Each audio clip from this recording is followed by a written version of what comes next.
Makeup করতে করতে হঠাৎ নতুন বউ উঠে চলে গিয়ে সবাইকে ডেকে নিয়ে আসলো। দিনটা ছিল 15ই জুন। আমাদের মেকআপ ছিল মধ্যমগ্রামে।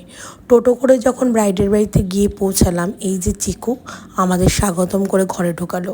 আর সুস্মিতা ততটাই ভয় পেয়ে লাফ দিয়ে খাটে উঠে, না না, নতুন বউ কোনো লোকজন ডেকে আনিনি, এনারা এসছে গিফট দিতে। ঘর ভর্তি লোক নতুন বউকে আসছে একটা একটা করে গিফট দিতে। আমি বললাম সাজবে পরে, গিফটটাই আসল, আগে সঙ্গে সঙ্গে দৌড়ে গিয়ে গিফট নাও।